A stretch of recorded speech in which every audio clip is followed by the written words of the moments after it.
You're listening to The Artist Athlete, episode 18, Smarty Pants.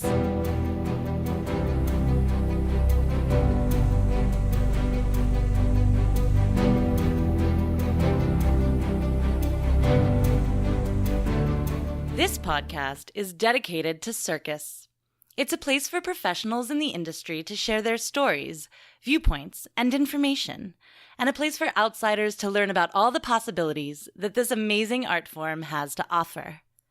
Hey friends, fans, and enemies. I'm Shannon McKenna, and I'm the host of the Artist Athlete podcast and the founder of theartistathlete.com.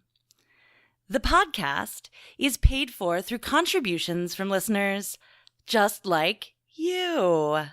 And if you like what you're hearing from week to week, go to www.patreon.com/theartistathlete and do your part to keep hearing it from week to week. Patreons who give $5 or more a month get early access to episodes, cool and upcoming Artist Athlete swag, and crazy discounts and promotions for products from the Artist Athlete, as well as some promotions from guests. And yes, that's some heavy foreshadowing. Trust me, guys, I have some amazing stuff lined up in August and September for my Patreons. Again, go to www.patreon.com/theartistathlete to become a Patreon today. If you've been following me on Instagram at @the_artist_athlete, you know that a couple of weeks ago, I attended the IJA, which is an acronym for the International Jugglers Association annual festival. Why did I do this? I asked myself the same question a lot that week, actually, because friends, fans, and enemies, I am not a juggler. I mean, I can juggle like 3 clubs and I can pass with a very patient individual, but I would not consider myself a juggler. But there were 2 reasons that I went. The first is that I really wasn't doing anything that week, and my housemate Lucy, who is a very good juggler, is also very convincing, and she talked me into driving from Atlanta, Georgia to Springfield, Massachusetts with her. But the second is that, as I say every single week at the beginning of every episode, this podcast is dedicated to circus. I know it leans a little heavy on the aerial side because I'm an aerialist, so, I have an understanding of and access to the aerial world way more than other circus disciplines.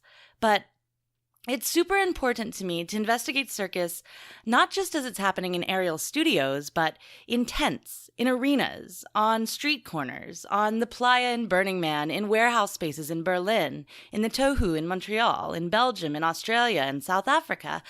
And I really believe that every artist athlete can learn something from another, even if they don't practice the same discipline. There is inspiration everywhere. And for me, this proved true when I met today's guest at IJA, Marvin Ong.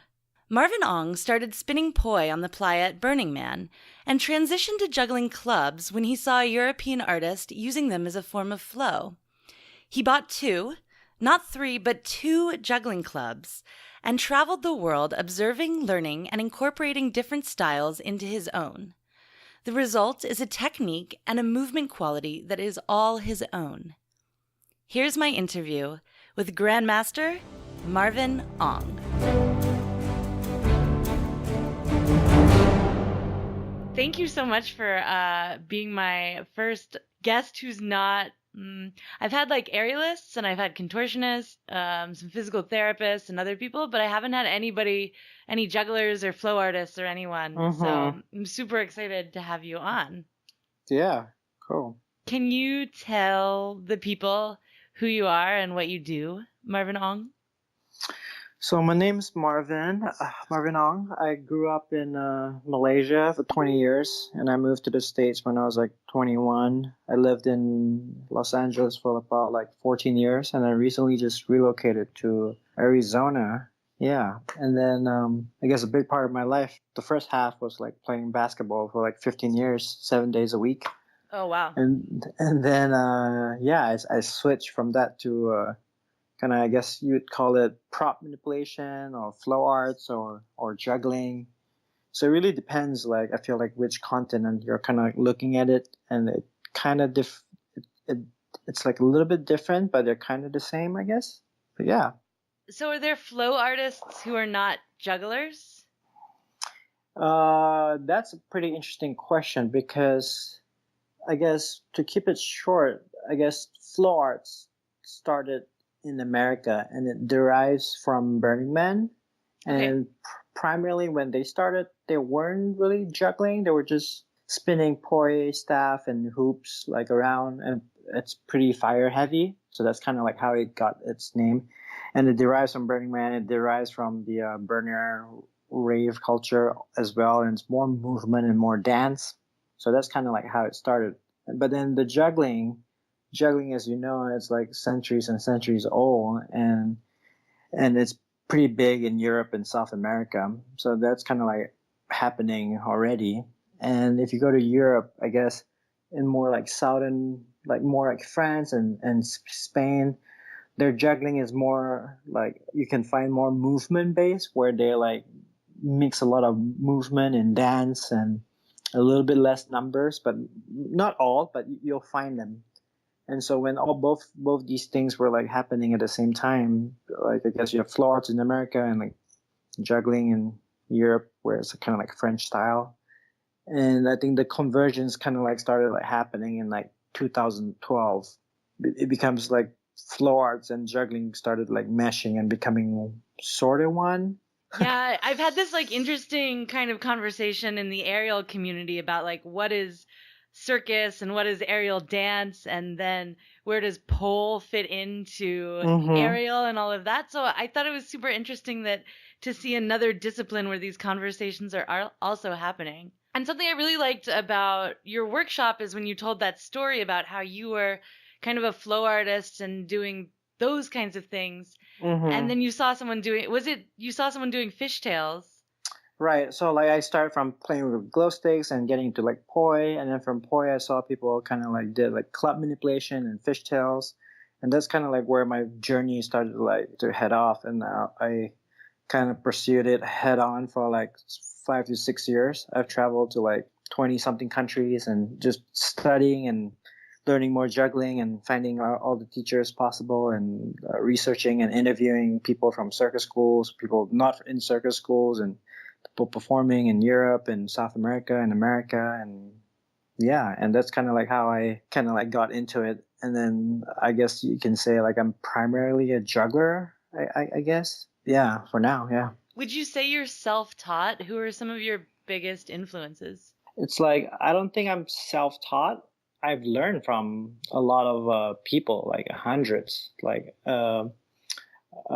I've taken a few formal classes where I actually paid and have the person like teach me some stuff with poi. It was like back in the day when I was starting, and I also took some like master juggling classes where it's like 6 hours, just me and the teacher. Wait, And I get what? Six yeah, hours? yeah. Whoa. And I've also been Did he in just sit like there and like watch you drop things over and over and over again? Like, what is uh, that experience even like? we took like an hour session continuously, and we'll take like a 5 minute break, and then it was like breaking down all the little pieces of everything from juggling to performing and the body and the props. And yeah, and he's basically my I guess I would call him my number one teacher or inspiration. His name's Mikel Ayala. Mikel And Ayala. yeah, he's Spanish, but he lives in France. And people that have seen him juggle would probably tell you he's like the most beautiful juggler there is. Yeah, Cool. he's pretty incredible. So a lot of my stuff, I guess, derives from him, but I also take from other jugglers that I really like. Mikel, and then there's Bruno, and then there's Bash, and then there's like Sam, I guess. Like and the juggling that I like is there. It's like club manipulation. It's like how I look at it is you have magic and then you have juggling. So club manipulation kind of like lies in between, sort of, because it creates visualization and optical illusions, but then it also has juggling in it. So it's kind of like a mixture.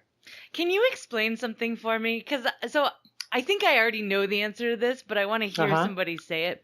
So I was at IJA as an Uh huh. aerialist who doesn't know much about this world. And Yeah. there was some, I forgot which night it was, but the MC was just hating on magicians like the whole Ah, time. that's What is funny. this Yeah. like? What is this beef that you guys have with magicians? I don't have any beef with I magicians, mean, maybe but not you, but maybe you could explain. but I think that like the core root of that is I think like I mean you'll find that in each art form, like even in the smallest like glow sticking community to like flow artists, poi, and then juggling. And I think like people sometimes like they practice their art and their craft for a long time, and so they take pride in what they do. You know, they put in hours, and all of a sudden somebody, let's say for example, I practice juggling all the time, and all of a sudden somebody calls me a magician or something, and I was like, I'm not a magician, I'm a juggler. You know, kind of like that kind of stuff. And also like jugglers who also hate people call them pins because it's not like bowling pins, but they're like clubs. Yeah. I mean, I totally understand that because I think I've gone through that as well, where like people say something like different. Like for example, as I pursue juggling more, I've realized in my head it's all juggling because the bigger global scale juggling is object manipulation. And then so like when I came back to the States and then people watch me juggle, and I have a very distinct, very different style, I guess. It's more like fluid and all the shapes and stuff. And people would call me a flow juggler. And I would feel like I was like alienated. I feel like, why are you calling me something else when I'm doing the same thing as you? And so it would like kind of like grind my gears a little bit. But over the years, I've learned and I've grown, and now I'm like, I don't really care what people call me or say. It just like passes by me. As before, it wouldn't. I would get like a little bit irritated. So I totally understand people that are like in a specific craft and somebody calls them something else, and they kind of like, oh, I'm not this, I'm that, you know. And Yeah, I think yeah. that's pretty much it, really. So, Hmm. but is it true that you only initially bought two clubs? Like you weren't Yeah, juggling? and then so like when I first, it was funny because I feel like I was already some people would call me a juggler before I was a juggler, like when I even before I did anything else. And for me, it's like when I guess for example, if I when I played basketball, I enjoy the technique a lot, and I care about winning, but I enjoy the technique and the movement and the grace of the movement a lot more than just winning to win. So I care about the dance, the motion of it. So like when I started playing with like glow sticks around with shoelaces, I didn't really care about fire because when I saw it, I could see through the technique right away, and I could do more technical stuff with the glow sticks instead of fire. And as poi progressed and changed and became contact poi, as some people call it today, it's like a ball on one side and a rope, and a smaller ball on the other side, which is a counter handle kind of weight. So you can throw the poi, and people are juggling poi, and because the counterweight makes that happen. And then so when I saw contact poi, I was into it. I didn't care about the fire. I care about doing more tricks and more technique. And then I went into contact poi. And then when I learned contact poi, I didn't really care about juggling because juggling is, for me, it wasn't appealing to me. It was very stationary. And until I saw like people doing like club fishtails. Club fishtails basically like the clubs are like, or the juggling club is doing like a figure eight on the back of your hands, and it looks like it's kind of like floating. So that Yeah, it's motion, so beautiful. I'll probably put up one of your videos or something in the show notes so yeah, people can see what that motion is because it is really yeah. beautiful. Yeah. And to me, it attracted me right away when I looked at it. I didn't really understand what was happening, but there was some sort of motion that is appealing to me. And then so I bought two clubs while I was learning poi. I was practicing poi for 3 years. I bought two clubs, and I didn't care about a third club. All I wanted to do was to learn club fish shells, and I had those two clubs for 2 years before I finally bought my third club because another guy. And another guy showed me like there's another form of juggling where it's like, I guess some people call it European. It's asymmetrical. It's more sequences than a loop of tricks. It's Okay. like it's kind of like start and stop, but then you like go into like something different as you go. So like, So you took your two or three clubs and you just like set out across the world. What did everybody yeah, think you were insane? Like what was that? yeah. What made you dig in and do that? So like I started with the 2 3 clubs, and then me and my brother we started online juggling shop. It's still running. It's called Master Ong's Prop Shop. And we started selling equipment like balls and clubs and poi. And we make some of them, we resell some of them. So we started generating some sort of income through that. And then not long after, a couple months later, we started running our own festival. And it started in like 2012. So I started like juggling. I guess some people call it like a floor arts festival. It's a juggling festival. It's kind of a combination. There's aerial rigs, and it's a combination of all the stuff. Kind of like circus, but touching with like floor arts and juggling, I guess. And then so I started teaching at other camps that exist around the United States and up to like Alaska. And then I knew there were other camps that were in Europe. And I started like venturing out. I would fly out there, go to other camps, teach there, scout teachers, fly them back. And so I was like in the circuit, and there I was traveling 10 months out of the year. That's awesome. Can you talk a little bit about, or maybe, I don't know, because I don't think I've really explored on this program before, but I think like the burner community is a part of circus and American circus right now, for sure.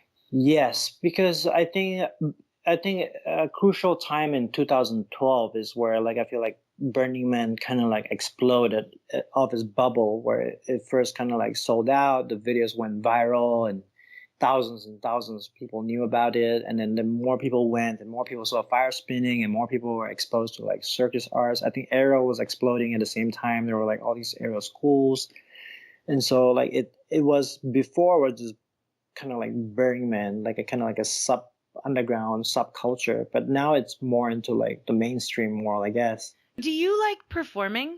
Are you would you say you're a performer?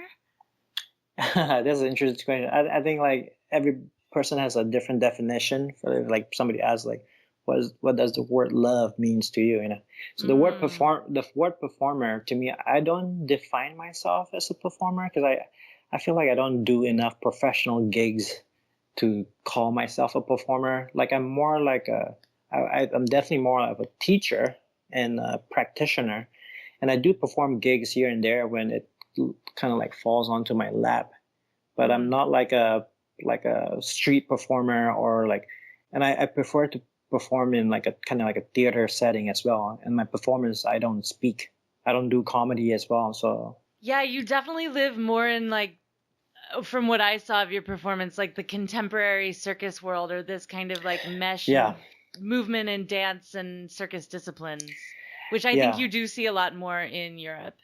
Yes, most definitely in Europe, because I think Europe has a lot of government funding in a lot of the countries, where they have all these platforms and locations and schools that kind of allow more opportunity to perform such kind of like a circus acts instead of like more like a comedy or entertainment, I guess. Yeah, it's like this difference between art and entertainment, right? Yeah, exactly. And it kind of bleeds in within. And then I think the IJA is also more sport. Like when they think about juggling is more of a sport. And then so there's like sport, art, and then there's entertainment, right? It's like a little bit different, but they kind of like touch each other. This podcast is brought to you by The Artist Athlete. Did you know that The Artist Athlete is more than just a podcast? It's a growing online resource for students of the aerial arts to deepen their journey to badassery by accessing techniques approved by physical therapists and master coaches in the industry. Our current spotlight is on the fundamentals of aerial alignment, a practical manual for hanging upside down. This online manual is a step-by-step guide. It is complete with photos, videos, and exercises that you can implement immediately to help you gain the strength and awareness you need for an aerial practice that promotes shoulder health and longevity and good posture upright, so you don't walk around like a gorilla. But don't just take my word for it. Here's circus physical therapist Dr. Jen Crane of Cirque Physio to tell you more. The fundamentals of aerial alignment is an absolute must-have for every aerialist of every level. I can't even tell you how many shoulder injuries I treat that are a direct result of rushing past the basics in an attempt to get a trick too soon. In the manual, Shannon deconstructs the fundamentals, including the correct muscular engagement to safely arrive in these positions and the rationale for why it matters. Of course, in addition to all of these fabulous pearls of wisdom, The book is also ridiculously fun to read. It's been lovingly garnished with the Shannon humor we all know and love. Thanks, Jen. Cirque Physio is also featured in the book to give scientific insight into why it all works. Pick up your copy today by going to theartistathlete.com and clicking e-manuals. Listeners of the podcast can get a 10% discount by typing in the offer code PODCAST at checkout. Again, that's theartistathlete.com, offer code PODCAST. Now, back to the show.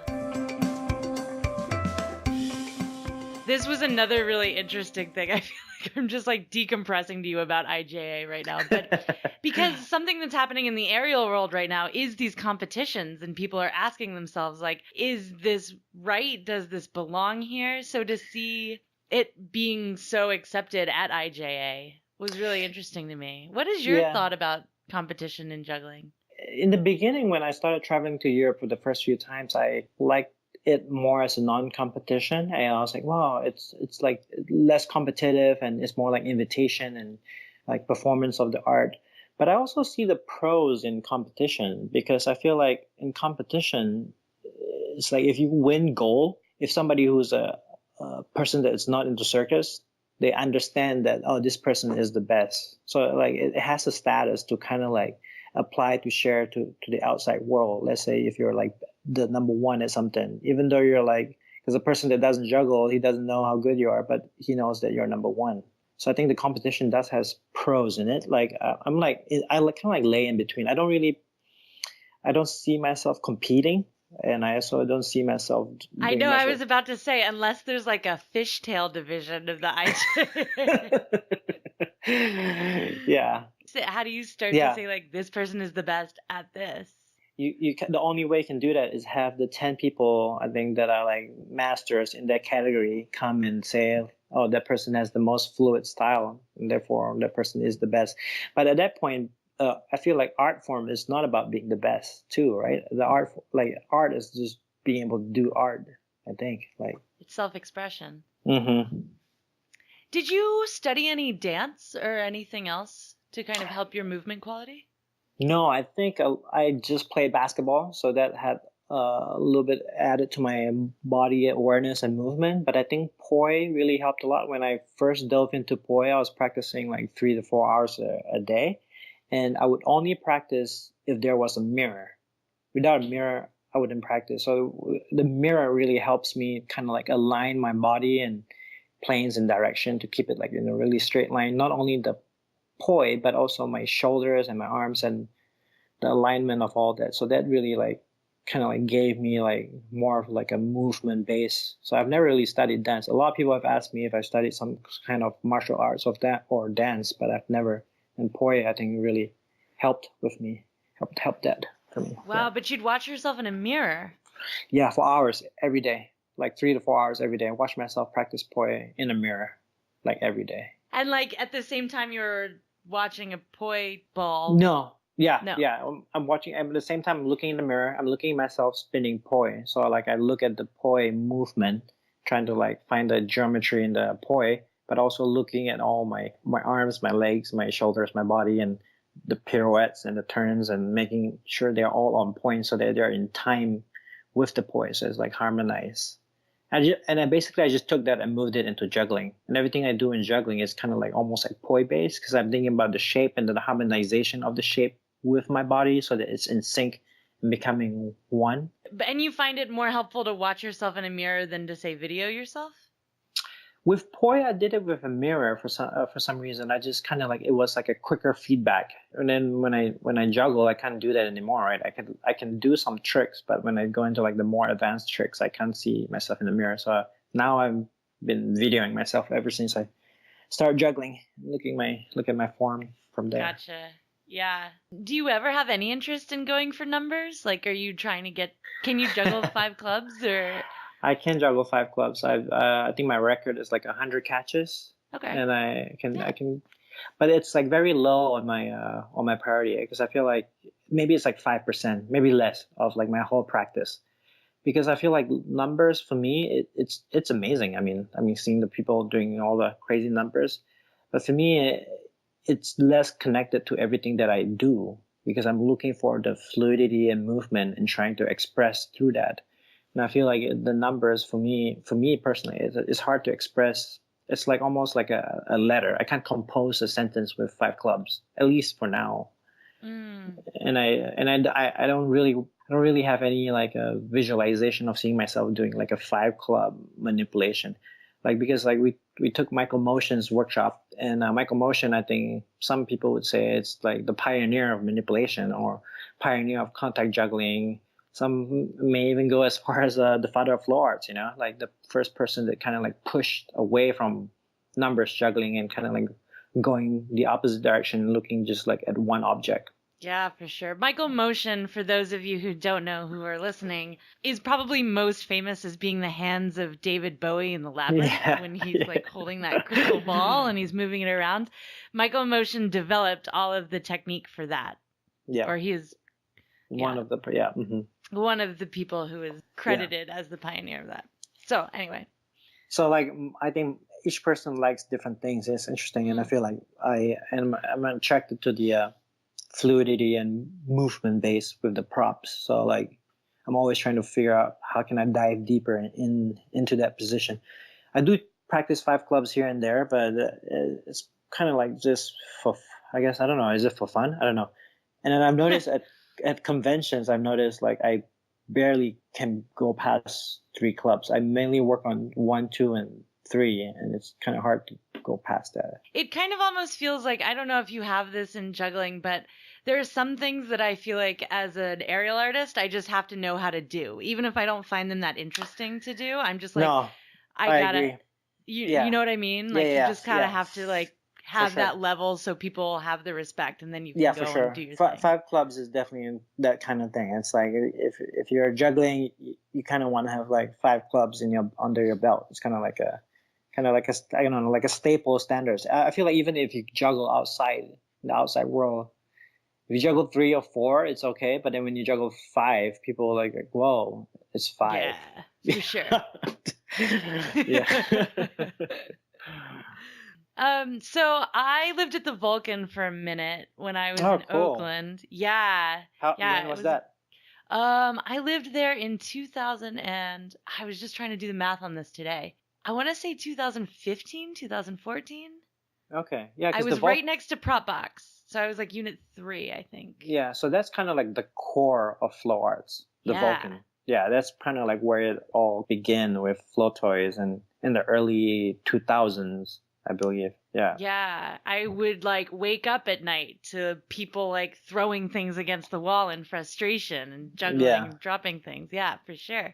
Yeah, it has changed a little bit. I think the roster, people coming in and out has changed from the beginning. And I'm wondering if you have like any other notable hotspots in the U.S. or in the world that you really like or would want to share as places where flow arts is really. There was this place in Berlin, which is like it's almost legendary. I think that's like the spot, but I think it got burned down and it. Oh yeah, Catacomb. I also lived there for a minute. I lived there for like 2 months and a couple of years ago.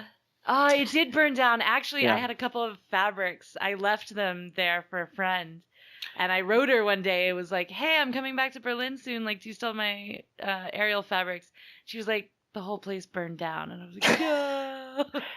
Yeah, that is a very inspiring and very amazing space. I really like that. And then the new one is called the Catapult.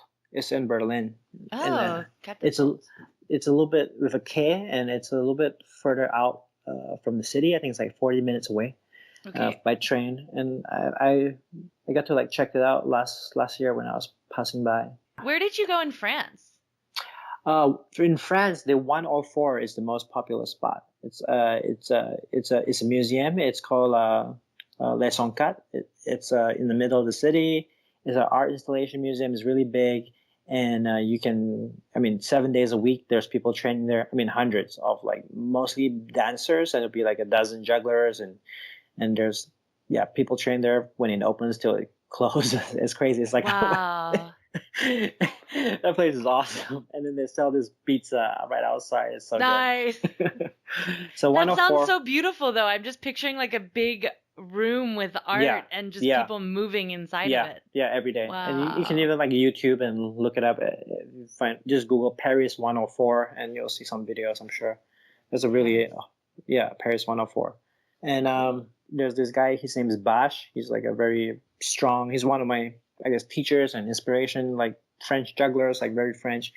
And he holds this thing called Manips Week. It's like a invitation only. It's kind of like a residency, and it's like out in the middle of nowhere, France, like 3 hours south of Paris. We live in this big top for like 10 to 14 days together. And we all train and eat every meal together. And I was living there with them as well. 20 of the, by far, the best, highest skill level people that I've been around. Wow. So I was there in France. And yeah, and usually I track to EJC, which is, for those that don't know, is called the European Juggling Convention. So that's the biggest one. It's usually around 5,000 to 8,000 people. It's 10 days long, and there's multiple gyms, people from 50 countries, multiple shows, and they move around Europe every year. And in 2019, they'll move back to the UK near London, 3 hours away, I think. And I think that'll be a big one, because this year is on an island off Portugal in Azores, where it's going to be harder to get to, but smaller, but I'm sure it'll be amazing. And then next year, it'll be back kind of like centralized. So people are starting to talk about making plans to go. Wait, sorry. So this year it's in the UK and then it's going to be in... 2018 is in Portugal, Azores. I think it's happening right now as we speak, I think. Oh, man. And then next year is going to be in the UK. And then last year it was in Poland, Lublin. I was there. Got it. And Cool. then 2015 it was in Italy, in the mountains of Italy and by Milan. And then 2013 was in Toulouse, and it's like 40 something years old, not as old as the IJA, but it's bigger because it's more centralized and cheaper. You talked a little bit about it, but I do want to hear a little bit more about your event. My event is I've been running it for 6 years. This will be the 7th one. And I've traveled around the world and took little bits and notes of each festival and what's important, and kind of like just mash it all into my own thing. It has a 24-hour gym, has I think 2 or 3 aerial rigs, 1 pole, there's tight wire, there's a slack line rigging, and there's like camping, and people can camp, and there's cabins, and there's a full meal kitchen that caters for all of us, breakfast, lunch, dinner. And then there's a separate kitchen, so if people want to cook, they can bring their own food and cook. And then I fly in international people from everywhere, and get about like 400 people. It's 5 days long, and then it's in Idlewild, California. And the website for it is www.manip.co. Yeah, it's happening October 18th. Oh, nice. It sounds like a really good time.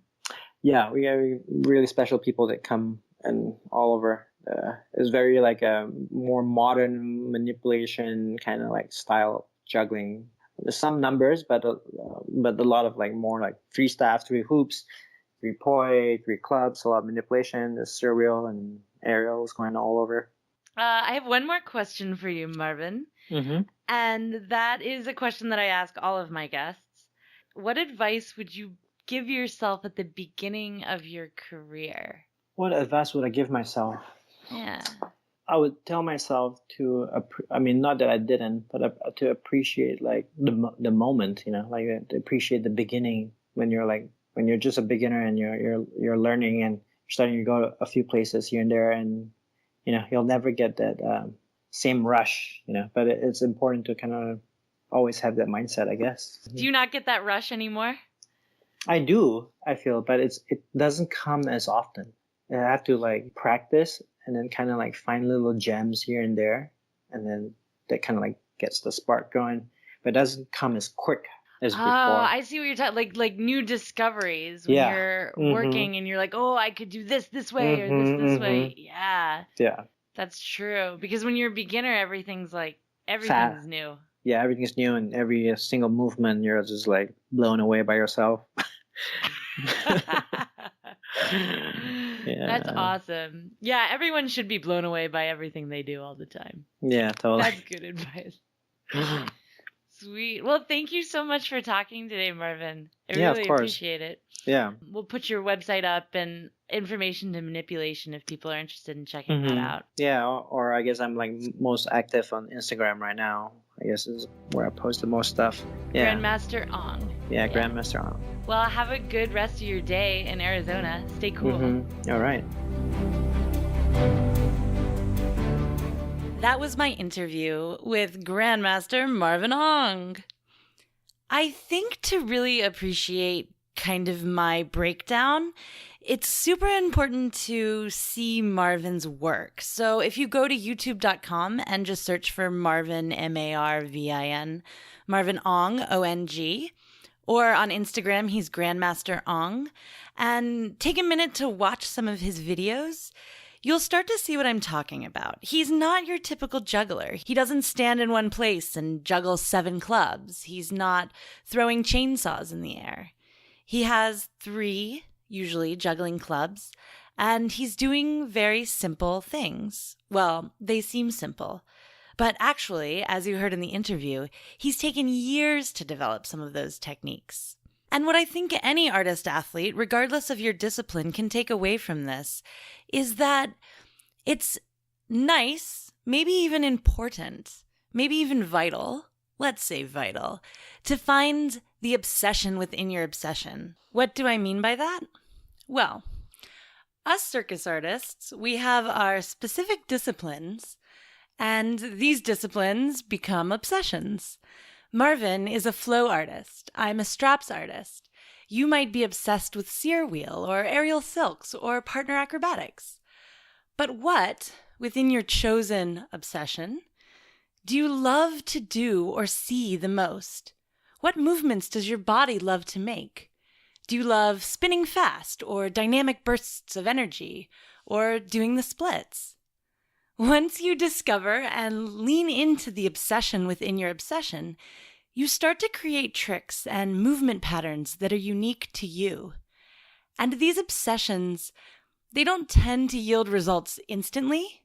I mean, sometimes they do. You can make up a trick or something really fast and be like, wow, cool, I've discovered this.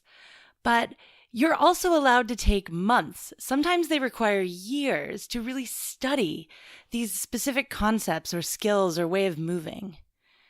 And these obsessions are very different than learning skills that already exist. For example, during the interview, Marvin talked about how he learned to juggle 5 clubs. And he did this because it's kind of the quote-unquote industry standard for a juggler, right? And I think it's important to have these objective standards by which to measure your skill level or your ability. But these quote-unquote standards should not be the only metric by which you define the quality of your art. While Marvin took time to juggle 5 clubs, he also gave equal, if not more time, to the simple act of balancing one club on the back of his hand, doing a fishtail. He took time to experiment and play with where this obsession led him, and that is what distinguishes his style in flow arts and in that whole community. All good jugglers can juggle 5 clubs. Only Marvin Ong can juggle like Marvin Ong. What is your obsession within the obsession that will make someone say the same thing about you? Find Marvin Ong on Instagram at Grandmaster Ong, O-N-G. And for information about his dreamy-sounding event in October, you can go to the website www.manip.co. As always, you can reach me in 1,000 different ways. My website is www.theartistathlete.com. I'm most active on Instagram at _artist_athlete and on my Patreon page, which is www.patreon.com/theartistathlete. If you like the podcast, please subscribe, rate, and review on whatever platform you use. I'm also on YouTube now. I've made all of the podcast episodes available on YouTube, so people can search for them there as well. And there are new interviews every single Monday. Next week, Aerialist Veronica Blair will be on the show for an episode you do not want to miss. Talk at you then, friends, fans, and enemies.